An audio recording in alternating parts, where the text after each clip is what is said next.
Welcome back to Cure of the Common Game. Today, in deck number 838, we're going to talk about Kurbis, Harvest Celebrant. By the way, this is a big birthday day today, January 2nd. It is my daughters and grandsons and nephews and cousins, and there's 15 people with this birthday. So if today is your birthday, happy birthday, because every day is somebody's birthday. So for X and 2 greens, we get a Tree Folk Legend. Yeah. It enters the battlefield with a number of +1/+1 counters on it, equal to the amount of mana spent to cast it. So this is, I love the wording here. It's not X equals the counters.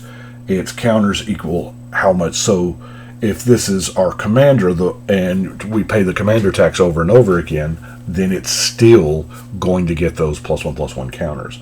It's almost like it's not really free commander tax, but the more you pay, the more you're getting, right? So you could, in theory, just play this for 2 green and have a 2/2.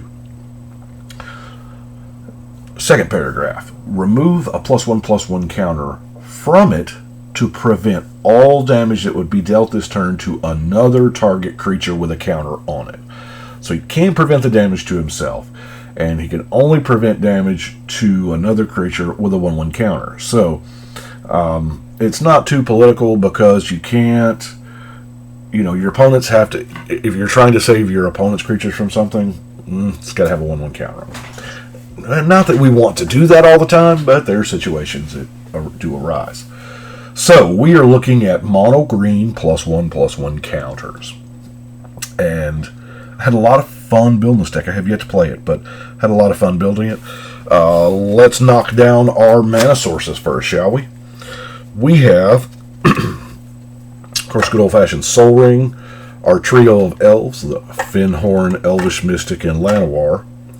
Our good buddy Steve, Secure Tribe Elder. Fertilid fits in with the +1/+1 counter theme, as does the Incubation Druid. I really like the Incubation Druid. I don't like this autofocus, though, trying to get out of focus every time.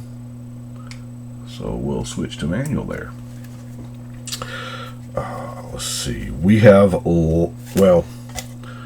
Ronus's Monument for our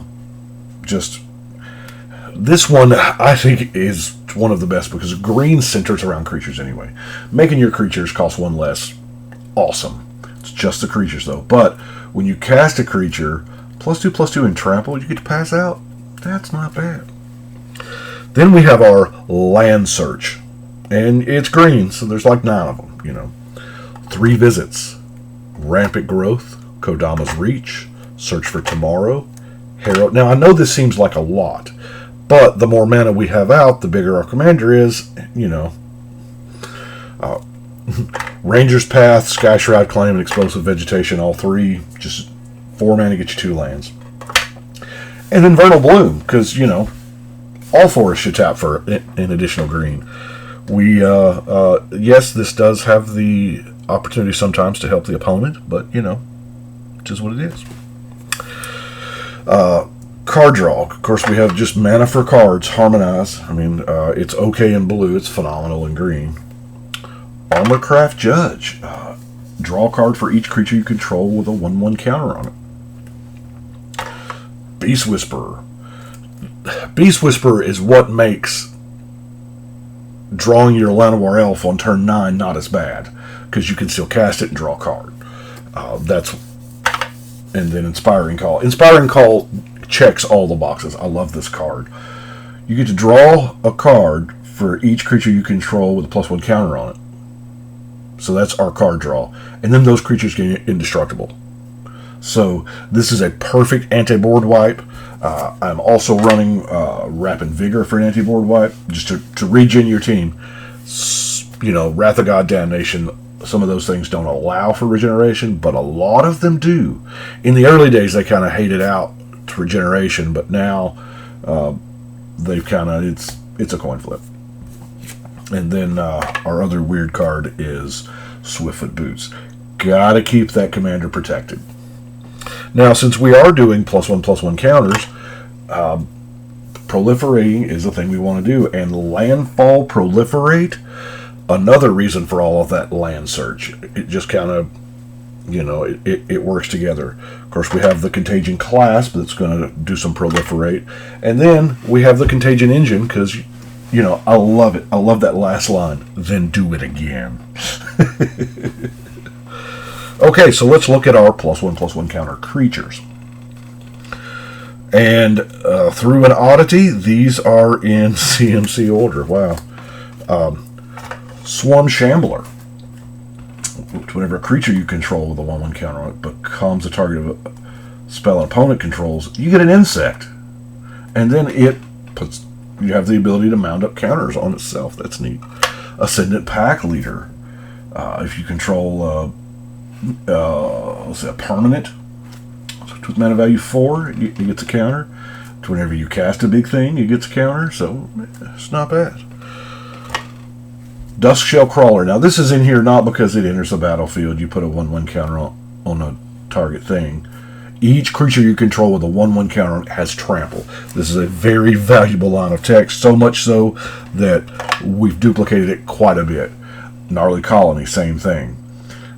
Each creature you with a counter on it has trample. Nessian Hornbeetle. At the beginning of combat on your turn, Feral Hydra. This one, very political. I have had people, as I am swinging it at an opponent, I have had a different opponent pay mana in just so that it would deal more damage. Especially if they've got something like, if it's goaded or they have a vow on it or something like that. We have Mana Gorger Hydra.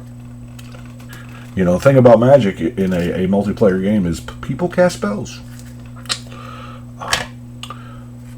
Orin Refuse.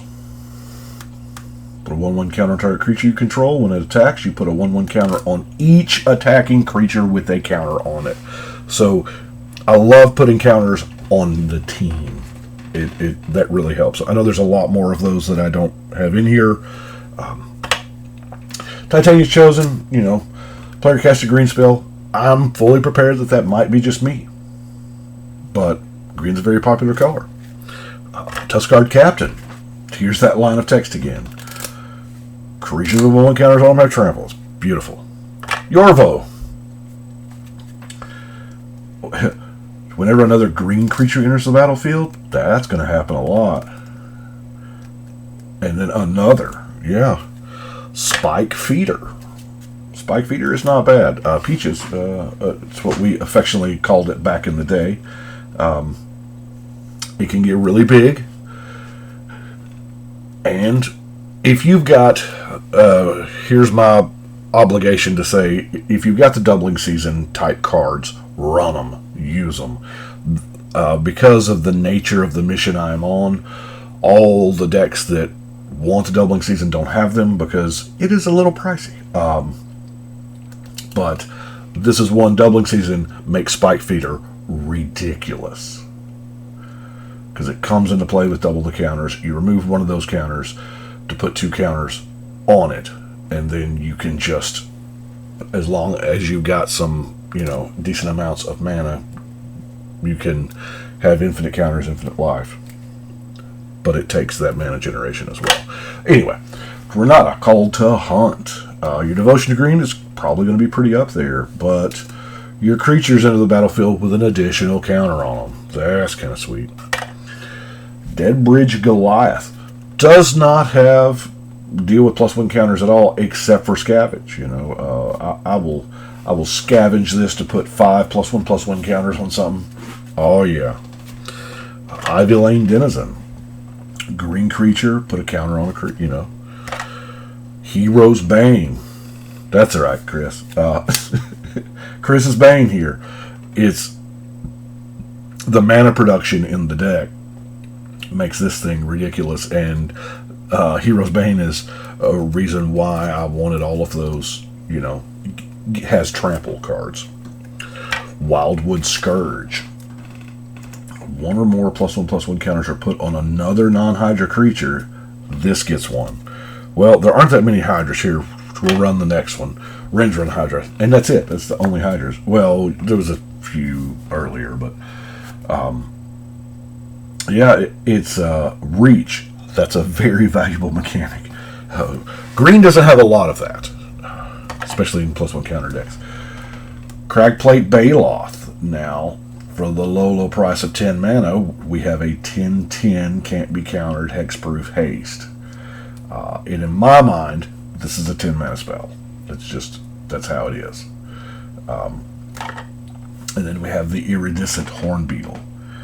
Create an insect token for each 1/1 counter you've put on creatures this turn. Now, 1/1 green insect creature token. They don't fly, but they are green creatures coming into play. But now we have things that put counters on, that work with counters somehow. So let's get into those. One of my personal favorites is Rite of Passage. Whenever a creature you control is dealt damage, it gets a +1 counter. So they've got to survive the damage. The damage is dealt before the counter's put on. But I like this in a lot of like red-green decks, especially if I'm playing with Pyrohemia, or black-green if I'm playing with Pestilence, things like that, to just mound up. And, combat. Okay. Evolutionary Escalation. This is neat. You get to make friends with somebody. 3 counters. Hydra's Growth. At the beginning of your upkeep, double the number of counters on enchanted creature. Whoa. Probably going on the commander, yeah. Invigorating Surge. Put a 1/1 counter on a creature and then double it. Pride Malkin. 1/1 counter. Each creature you control the 1 counter on has trample. There again. It's just, yeah. Rishkar. If you draw Rishkar early, that's great. If you draw it late, and it's also great. Creatures with counters have Llanowar ability, so it's not bad. And he passes out a few counters when he comes. Crown Ceratok. 1/1 that have trample. Hunter's Edge. This is probably should be in the removal category.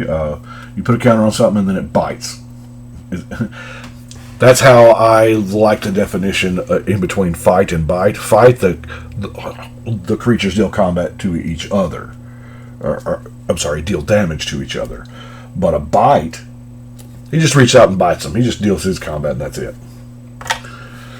Sunbringer's Touch. Bolster X, where X is the number of cards in your hand. Each creature you control with a 1/1 counter on it gains trample until end of turn. So, and then of course we have just the good old-fashioned Overrun. And it is the old-fashioned Overrun. This is Tempest, so that may be 97. Is that the first printing of Overrun, maybe? It wasn't in Ice Age, it wasn't in Mirage, so maybe Mirage. I don't remember. Now for removal, of course. You saw that Return to Nature and Acidic Slime coming. Hunt the Weak. Put a +1/+1 counter on that it fights. And then Predator Flagship. Odd choice. I know you don't see it in that many decks, but it fills a very valuable role in the deck. Predator Flagship. Number 1. You can give things flying. We're going to have some mana production. So 2 mana colon, so you can make your whole team fly if you got enough mana.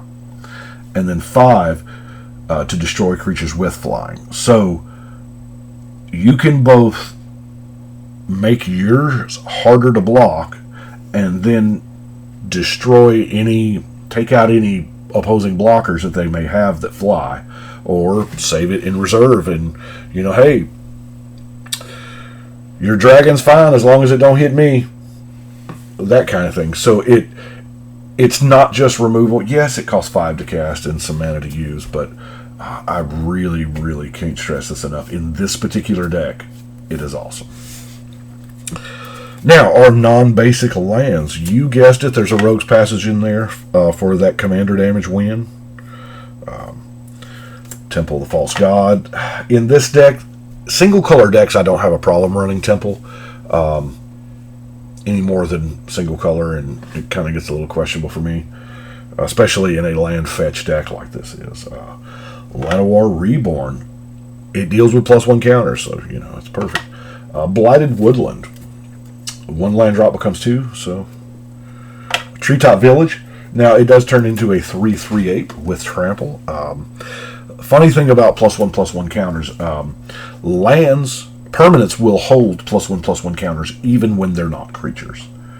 So you can turn the Treetop Village into a creature, you can mount up some counters on it, swing with it, block with it, whatever, and it will keep those counters when it stops becoming a creature. Kind of neat. And man lands as blockers, because people don't... Our format is so dependent on non-basic lands that a lot of times you just don't even look over there. There's some lands we know to look out for, but man lands, there's a whole bunch of them, and you just don't think anything about them. So I have had lands turning into creatures as an emergency blocker. Helps a bunch. Our Sap Seep Forest, it is a forest. We can tap for some green mana, gain 1 life. Games are won and lost over 1 life. And then a couple of cyclers in the Desert of the Indomitable and the Tranquil Thicket. And that is Kurbis. Excited to play this one. +1. Excited to play it. Gotta remember to shuffle. But that is it for this one. So we're going to go over here and put this... Oh, my camera's all crooked. 838 goes to the wall. And that is it for today. I know I got a little carried away talking about that one, but I like it. It's fun. But that is what we have got for today. I will see y'all later on, probably tomorrow. But right now, we're going to go ahead and shuffle and cut.